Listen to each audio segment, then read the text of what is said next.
Oh, look at you, cute stuff. Hi. Hi. You waiting patiently? It's really nice out here this morning. I'm gonna guess it's 60 already. There's just a hint of a chill. Not cold or hot. All the kitties that are supposed to be in the backyard are in the backyard. And there comes Ruby. Hey there, Panther. Hello. Good morning. Let me get those old bowls away and put the new bowls down. Yeah, I gotta look for Dad's flagpole because I have the one with the eagle on the end. This is the one Dawn knew where it was. Don't know what I did with Dad's flagpole though. Dad had a real flagpole in the front yard. This was a... Yeah, I suspect now we need a flag and a flagpole. My $2 bracket, but it's a really nice brand new white won't rust bracket. So Johnny gets picked up at 12:10 today, and Dawn is gonna go get him. It's an early release day. I don't know why we have an early release day, like the last week of the school year. It's early release day, and I'm gonna go Chiropractor, Guardian Angel Apex, Whole Foods. We need shopping at the grocery store, and Dawn's gonna go grab Johnny. That saves me from having to get Johnny and take him to Whole Foods. He's starting to work on it, gear up toward his robotics stuff for the June competition down in Charlotte. It's right around the time we do orientation at Charlotte, but unfortunately can't be a combined trip. And we're off. It's getting so bright out here we almost don't need the lights. But for filming purposes, I don't let Dawn cut them off before we leave. Good morning, Ruby! Traffic's definitely been more busy than less busy this morning. The traffic display here on the screen is definitely showing that we're coming through an area of congestion. Our ETA 720, so we're good, but we don't usually get hung up here quite so bad. Yeah, we got up at 5:15 this morning too, just to make sure Johnny's here on time this week. 7:22 is when he got out of the car, so that's great. At least we're not, you know, also chewing up the extra 15 minutes. We're actually getting here earlier, at least by 10 of those 15, so it's good. 70 out there. I just looked to the right at the house that has the Rivian, and you could see it farther down on the driveway, outside but plugged in charging, so that's good. They've gotten some sort of a charging thing going at the house. It very well could be an installed charger versus a, you know, 110 or something, because it looked like a real cable, but it was a fast drive-by, so I don't know. I didn't get to see tons of detail. What I was trying to say is I've not seen it plugged in before, but today I was able to make out the cord as I went past, so that's cool. Dawn and I believe if you can charge at home, it's easier to have an EV, so that's good.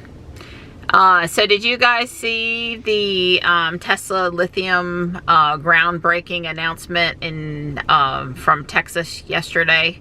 Dawn and I watched it about an hour after it happened, but pretty close to real time, and it was way cool. The thing that I mostly got out of it was that Elon should have put a Tesla groundbreaking shovel in the Tesla shop. Maybe not quite as big as those ones. Those were like 5 feet long or something, but it was pretty cool the way they pulled the shovels off the Cybertruck. And you know, he tries to raise money for this, that, and the other by selling these, I'm going to call them gadgets, these Tesla novelties that some of us are willing to buy. I didn't get the perfume, but I bought, you know, I have one of the bottles minus the tequila. Did not have the flamethrower, but sort of felt like I missed out on that. I realized that's that a boring company thing. Anyway, I think he missed out. I think a lot of people would have gone after the shovel. So I tweeted him this morning that he missed an opportunity. I'm sure he'll respond and think that that's funny. Not. Anyway, if you didn't check that out, there's a lot of political pomp and circumstance, posturing, you know, the typical big announcement. But it was still nice to see Lithium and was it Carpathy? Was another gentleman standing to his right that's been on a lot of the calls recently. And then they had another new guy they introduced that's kind of like their head of the lithium stuff, I think. So anyway, they did get a little deep there for just a minute. For just a minute on some of the tech. They tried to assure people that it was going to be a very clean operation. And they gave reason. They seemed to follow that up with some factual statements. So anyway, you should check that out if you didn't see it yesterday. Obviously headed out of the city now, the normal route. I read 2 articles on Teslarati at St. Monica's, and one of them was the Elon Musk Emerald Mine story, and the other was about the feedback Tesla asked for and received on Twitter about how they could improve. I did not personally go out there and make any comments on that thread, but Don left comments, and I'm pretty sure he backed up the FSD should be transferable, at least for longtime Tesla owners. I said a week or so ago that, you know, basically if they want me to think seriously about upgrading Ruby, then they'd have to move FSD, because we paid a lot less for it and we'd be asked to pay for it all over again, and it's a very sizable chunk of money and I can't live without it. So we'd have to have it on any Tesla vehicle for Don's peace of mind, sanity, not having to listen to me be upset. I don't think Don would want to be driving without it either, but I might be a little more demanding of it, I guess. Although here coming up, I'm, you know, won't be driving so much back and forth to downtown where I'm using it the most out there on the highway. So it could matter less here coming up, but still, that's very important. And there were, you know, they mentioned service, and the article said that people said they should have French, German, and Spanish social media accounts because they have such a presence in those countries now, that would be the right thing to do. And there were, did I say service? They definitely mentioned service. So anyway, I do think that was good of them to put some effort into letting people speak out and kind of count up, correlate the data that they received there.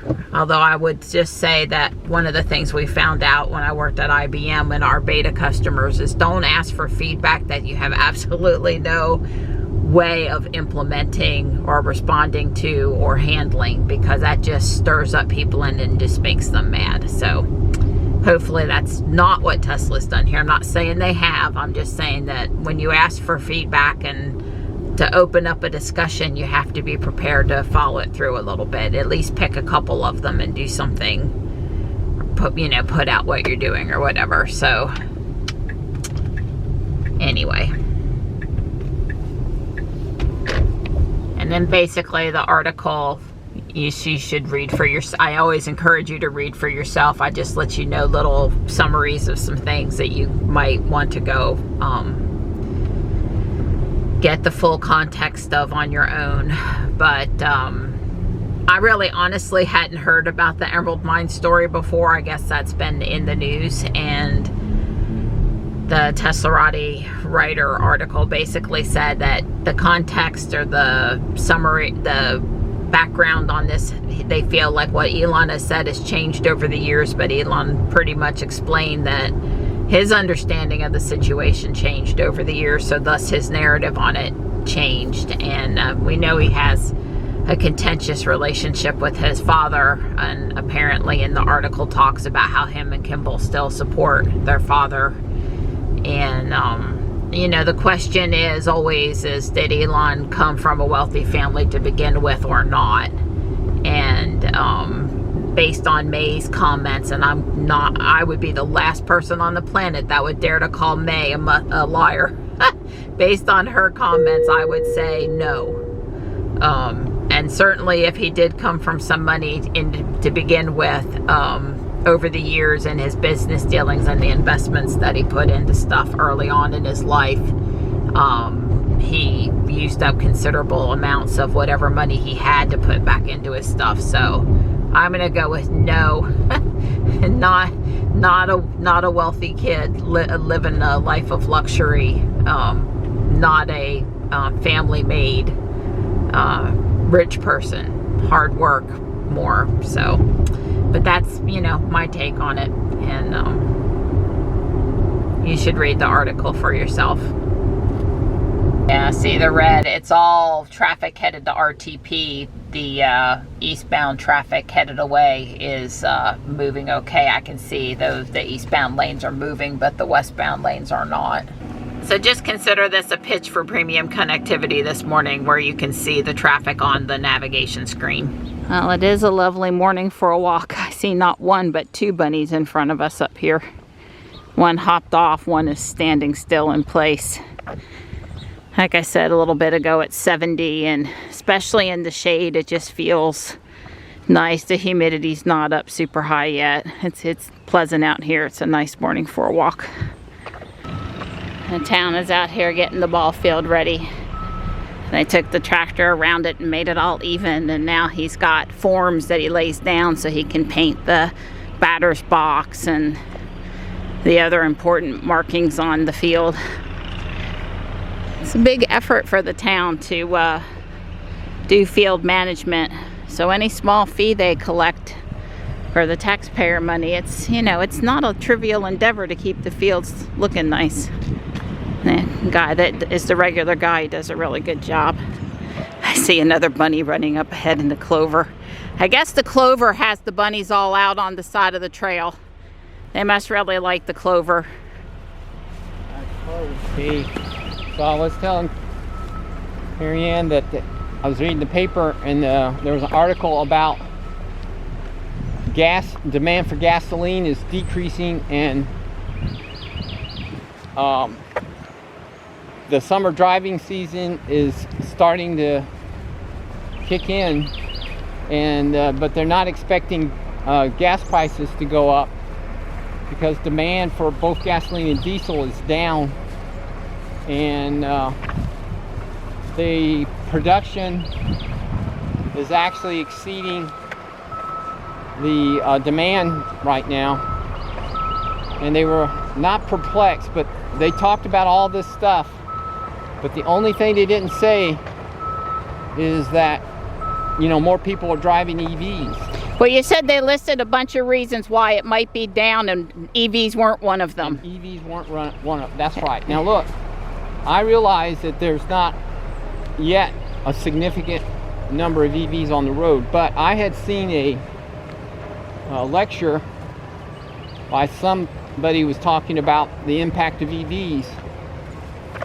And he said that a 10% change in demand on gasoline will disrupt the gasoline business supply, and you know, it takes them a while to readjust. So what I'm thinking is, with the Model Y being the currently the third highest selling car this year in America, and is expected to be the #1 selling car, doesn't matter EV or gas.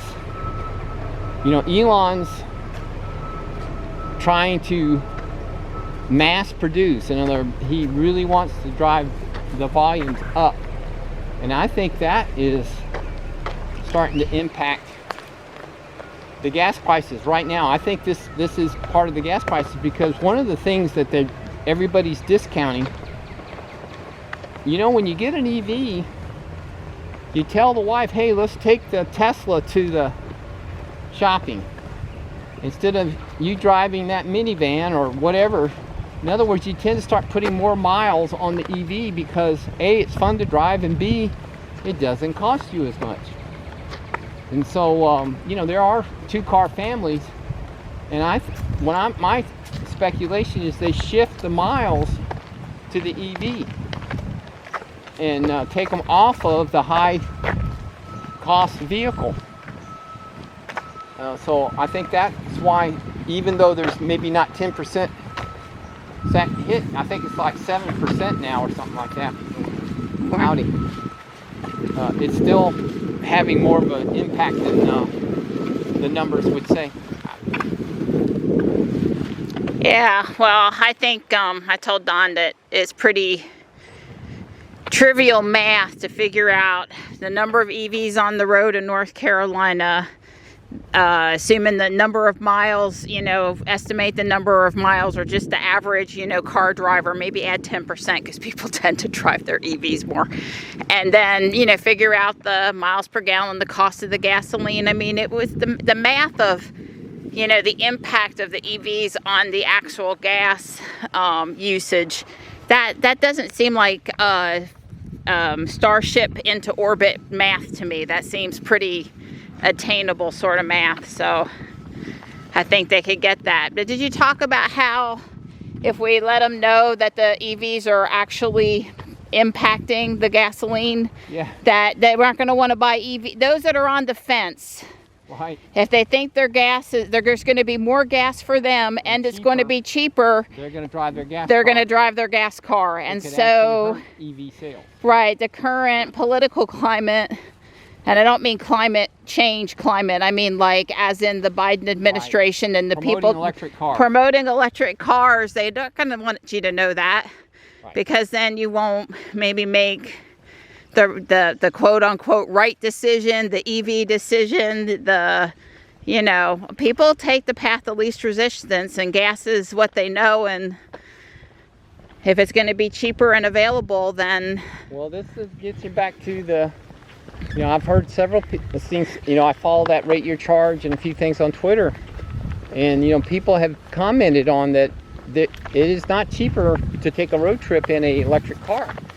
And when you add the inconvenience of, especially if it's a non-Tesla, possibly having to struggle to charge, and then you got to pay through the nose for it, you know, maybe that would also shift people back over. I say, I'll just take my gas vehicle on the trip. So,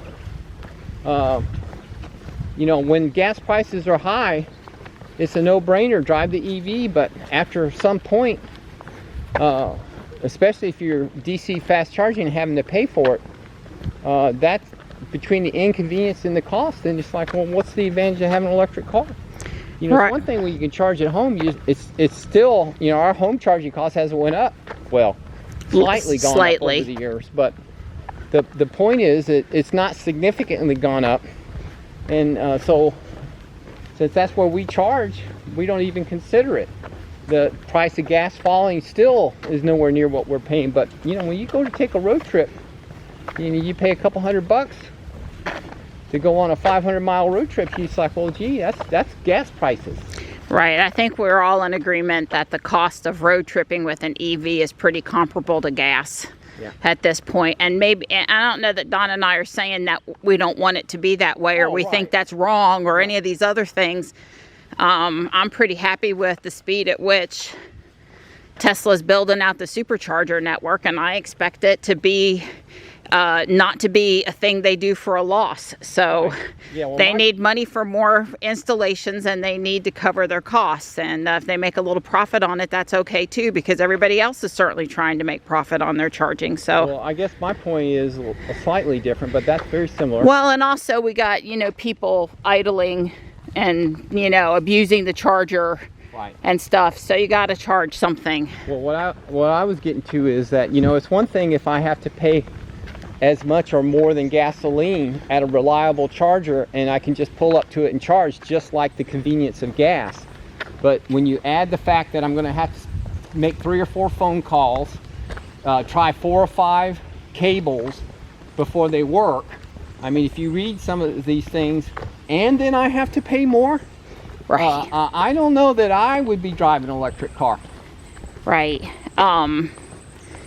Yeah, well, it's kind of like full self-driving, and all these things that are worth it in the end don't mean they're easy along the way, and somebody's got to blaze the trail, or at least be on the trail. So thanks for all the people out there trying to make it work, even if they're having not the absolute bestest experience. But yes, I think I saw Kyle say something on Twitter this week again about unreliability of the DC fast charger network, non-Tesla, non-Tesla network, and he was pretty frustrated again. So, and I don't know how that's gonna fix. That's a topic, a whole nother discussion. But so I guess the question back to you is, watch out in your local newspaper news. Are you seeing anyone reporting that the gasoline use is down going into the summer, or gas prices aren't expected to bloom this summer like they often do going into Memorial Day and 4th of July weekend? Well, I think that was a Bloomberg article printed in the newspaper. I think that's a national story. National story, not just in North Carolina. Okay.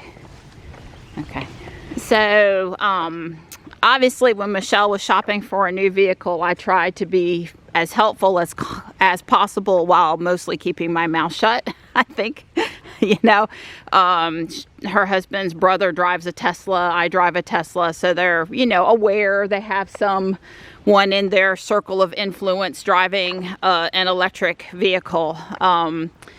Michelle started out where she wanted to replace her minivan with a minivan, and she was aware of the Pacifica Hybrid, and at first they thought the hybrid would require an electrician to come out and install something at their house, and they've been having lots of trouble with outside outlets and their electrical box and electrical issues at that house. I swear 2 or 3 times a year they have an electrician out there to fix something. So, not wanting to, quote, strain the fragile electrical system in their house, which shouldn't be that way because they live in a nice house, but it's got 200 amps.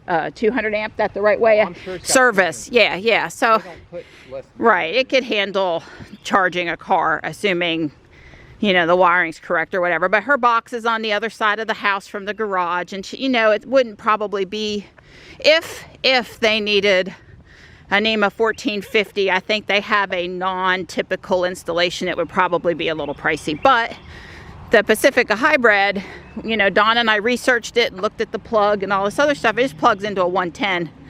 It's just like, a slow charge overnight or whatever. And, the couple of things I said, because I really didn't, we sent them the information on the current rebates, both for charger installation and for hybrid electric vehicle stuff, what it is. And I guess it was going to be about a $10,000 premium on most of the used or new vehicles to get the electric battery in the car along with the gasoline, so hybrid. And they were maybe figuring she wouldn't keep this vehicle as long as she kept her van, maybe get it hand me down to one of the kids, and then her go get something else she really likes. So that was part of it. But it was also, how are we going to recoup that $10,000 extra to get the hybrid? And, that was totally, will I remember to plug it in? Well, at the end of the day, you do pretty much learn to plug it in when you're going into the house, or you make it one of the kids' jobs to go plug it in, or I think you can get around that problem. But the one thing I was thinking is, the next time the Colonial Pipeline has a leak and everybody's waiting at the pumps to pump gas, you won't have to necessarily be in that line. And that probably the amount of driving she does is much less than the amount of driving I do. She probably could drive around. The camera died on me. I think it got hot. So I've switched modes and it should let me talk a little bit now. I don't know where it cut me off though.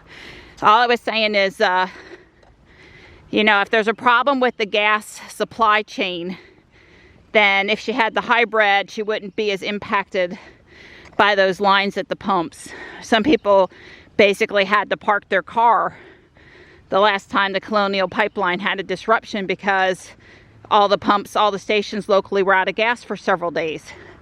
If you had gas, great, but if you were on empty going into that supply chain disruption, you were in trouble. And then I said, you know, plugging in at night before you go to bed, you get used to it.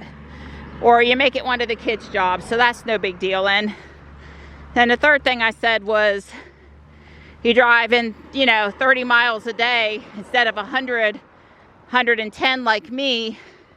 Most days you'd be driving on all battery, but you'd have, you know, the gas as a backup. Now, I'm not a super big hybrid fan, but if it would get somebody in the right direction, start out with a hybrid and then move up to all battery, then, you know, I can see that. So those were the things that, you know, I brought up with her. But I get the $10,000 extra to have both systems in the car, because I think, you know, with Tesla now, the cost of the batteries is down. It's not significantly driving the price of the car above other cars of similar style, size, luxury, quote unquote. But anyway, so I'm just sharing the thoughts that went through another family's decision-making process in which vehicle to get next, and the things that they considered along the way,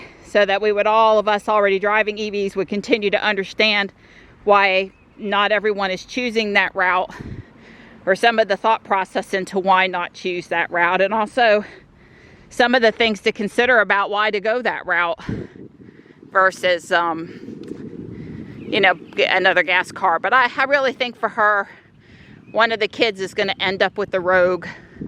Ariel's is in driver's ed, or got her learner's permit just now. Devin's got his father's last work vehicle before he upgraded. And, you know, Connor's not far behind, so they need vehicles at their house for student drivers. Right. So I'm on my way to the chiropractor. I've got 1 extra minute to spare. You know, I like cutting it close. I wasn't in the house twiddling my thumbs or tinkering with my Legos. I went in there and really super fast tried to finish up day 2154's video edit and send it off to render. I found that where I fell asleep working on it last night, that I had really not left it in a great state, so it took a bit to finesse it, but I got it. I did finish it and get it sent off, which to me was a really important thing to do. So because it takes so long to render and then to get out to YouTube in 4K, I don't want to wait another 4, 5, 6 hours to send it off. So not to try to keep with once a day, which does matter to me and I do still want to do. So yeah, anyway, got that done. Might not want to cut quite so close there, people, when they're making that curve. Should be able to pull out to the right without worrying about a head-on collision. So let's see what else. Dawn is headed downtown. I have to remember when I leave Whole Foods now not to head over to the school. I'm sure I can remember that, especially now that I've said it out loud to you guys. But I could see me being on autopilot and leaving Whole Foods and heading to the school for Johnny, because I would never want to forget my child, and getting down there and going, oops, Daisy. Well, Dawn would probably say send me a message and say I got Johnny, which will, you know, be another reminder that I don't need to head downtown. So I called the chiropractor this morning and I asked them if I could get in with Donna, the actual chiropractor, for her to adjust my shoulder. And she probably doesn't have an opening, but they might squeeze me in while I'm here. I'm just, you know, I have this problem with my first rib, my shoulder, something going on. It hurts in various places. Some of those places near my heart, so that's caused me stress over the years, but it's really first rib, shoulder adjustment, arthritis in my neck kind of a thing. So I've got an appointment for next week, and I really don't want to have to live with it until then, but I will if I need to. I have really good results. I don't need to go to the chiropractor for her to crack my neck every week or on a regular basis, but when that alignment of things in my shoulder is off. A week or two of adjustments usually gets it back on track for quite some time. So it was probably all that lifting and bending when I was doing the plant stuff. It was just a little much. And that rattle, if you're hearing it, because the camera tends to pick up noises in the background more than I want it to. I have a donation for Guardian Angel in the back, and there's some little Christmas ornaments in a tube, and they're rattling. If I'd have known it was going to make that much noise, I would have put it in the frunk.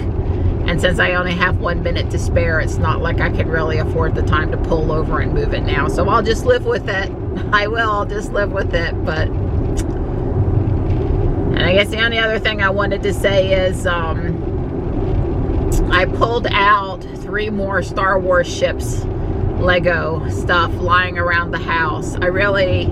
When I started out on the Lego stuff around May the 4th, Star Wars week, I didn't realize it was going to expand quite as big as it did, but it is what it is. And I've had fun with it. It's no complaints, but I had Han Solo's carbonite chamber set, and Anakin's yellow some sort of ship. I've forgotten the name of it now. It's not one of the well-known ships, so I'm sorry I don't remember it. I'll look it back up. And then I have a Imperial Troop Transport, and Imperial Troop Transport needs a little bit of work, and I'm missing a couple of the minifigures, but the ships are all the way there. And anyway, I've added more ships to the case late last night, and got my Star Wars ship of the day lined up to fix. And I didn't really want to start taking over the second shelf, but I kind of sort of did in my white case for now. That's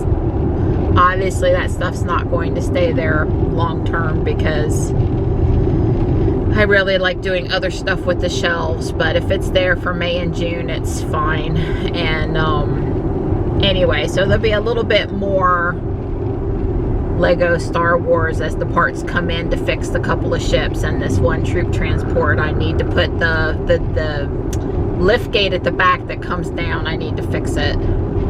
There's a part or two missing, and I need to fix that. But these were found at Guardian Angel, so I made adjustments and fixed parts that had fell off, but I didn't like put it together, which is fine, because I've got modular houses and other projects to get back to. So, but I guess our friend David and his Star Wars Lego collection, and the fact that it was May the 4th, and have just inspired me to get my Lego Star Wars up to standard here.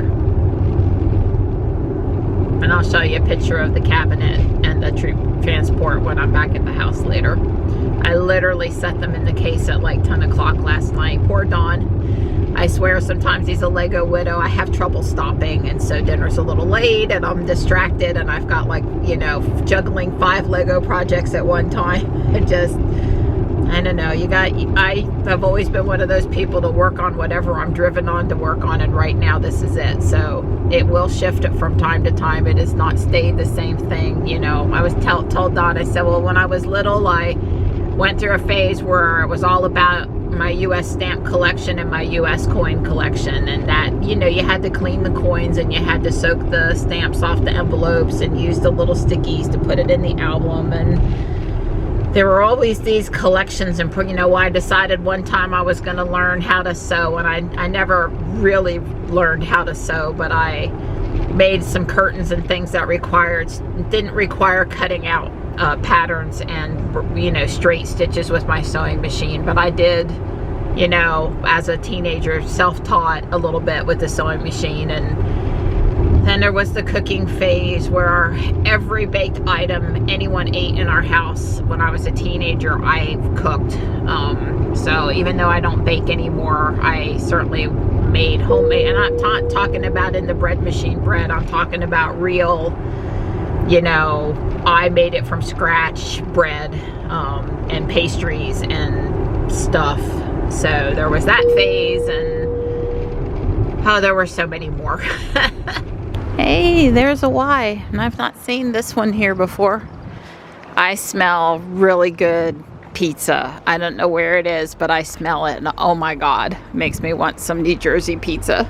I am all fixed up. We pulsed my lower back, and then Donna took care of my shoulders and my back strain. She put the vibrator thing on there first, and it sends all kind of good chills everywhere, and then that loosened up everything in my shoulders enough she could move it around where it was supposed to be, and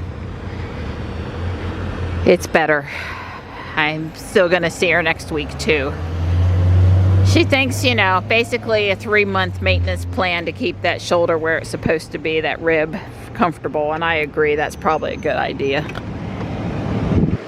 Oh, it's nice and cool in here. Yay! I've been wanting to go to this Goodwill for a while when I leave the chiropractor because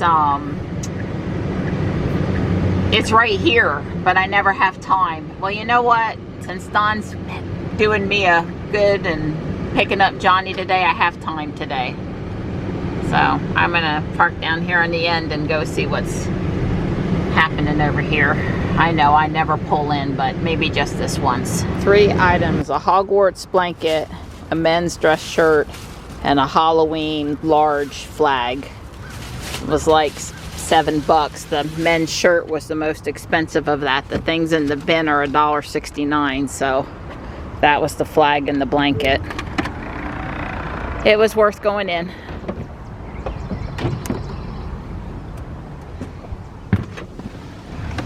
Parking lot's pretty busy over here today, so Ruby's in her back 40 spot.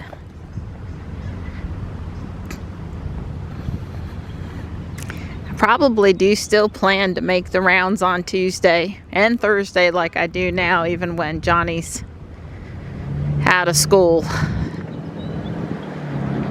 We still need things from Whole Foods. I still like to come over here to shop. I still need to go to the chiropractor.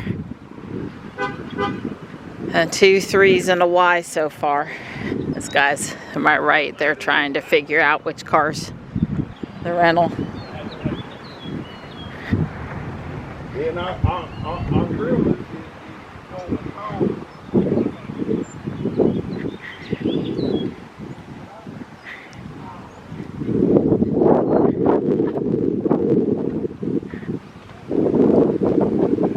So 2 Ys and 2 3s.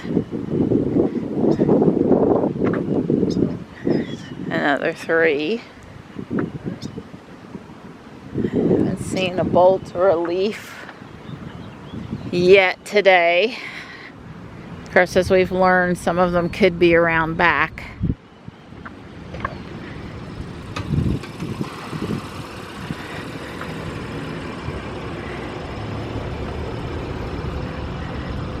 Yeah, I kind of figured those Legos would still be here this week.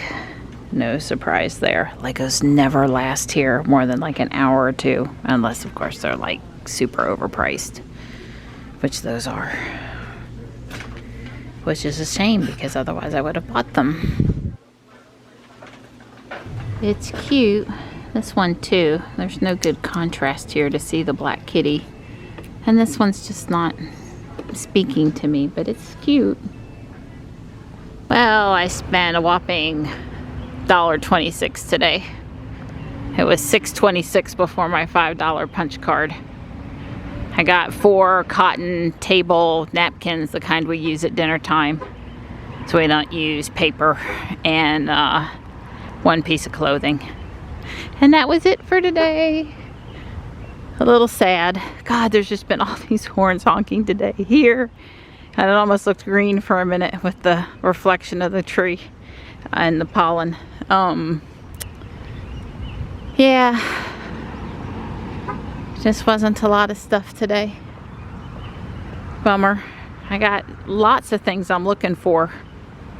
But, you know, it's got to be just right.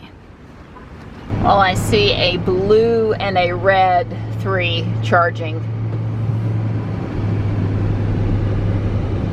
I had another mini donation that I dropped off. Ben who's out back here now. He used to work at Fuquay, and he worked with Johnny the few times Johnny volunteered there, and he's a real nice guy. So I told him it was my weekly mini donation because it's so easy to drive around back. Fuquay is just, you got to back up, and it just feels harder. So I like to come here. Plus, I feel like this location doesn't get as many donations, and my donations goes a little better here.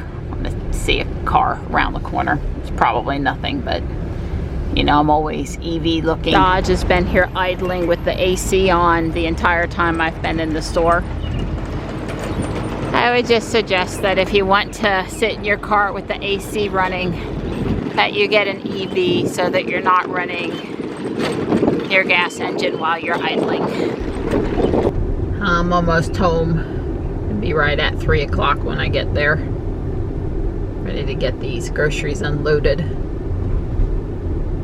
Everything went okay in Whole Foods, except for I forgot. Well, I should have just waited for the girl that I really enjoy going through her checkout. And I didn't do that because the person in her line had so many groceries, was really backed up. Ruby is driving right now. I told Don this morning when he went downtown to think about talking to the dash cam, record me a little footage, at least for the downtown Raleigh stuff, especially if the car tried to do a right turn on red or not, or behaved. So we'll see if Don got us some driving content or not. Maple.com. Mr. Maple, I was so excited. I sort of wanted to drive to this place. It's in North Carolina, but it's like a 4-hour drive each way. I mean, it's sort of halfway between Asheville and Greenville, South Carolina, like on the far west end of the state. It says open. It does. Open it for me, Daddy. Oh, it looks like a little tree. It does look like a little tree. This is Ghost Dancer. It's a ghost Japanese maple. Well, I would say they did a good job. I knew it was they shipped it yesterday. And they shipped it FedEx. And it was pricey. The shipping was pricey. The maple was not. The maple was not pricey. And we had seen a video they did this week. So we got to see the size of the pot and the actual trees that were in the greenhouse. And this is the one that Sam and I saw at Duke Gardens that I was goo goo gaga over. So it said to, you know, take it out, water it, and put it in a shady spot till you plant it. So that's what we're going to do. We're not going to plant it today, but we're going to... There's dirt in it. Well, it come out the bottom. It's just vibrated out. We won't waste the dirt. Don't worry. Don't stress. $20 a bag. $16.98. I got the troop transport all put back together and found some stormtroopers for it. The only substitution was it has red little laser things on top instead of green. And here's Anakin's ship that I added last night. And here's Han Solo and the carbonite chamber. You can see the brick on top is Han Solo in carbonite. And I put away a lot of bricks, and I just been scurrying around for like 3 going on 4 hours now. But I'm cooking. I'm finally cooking dinner.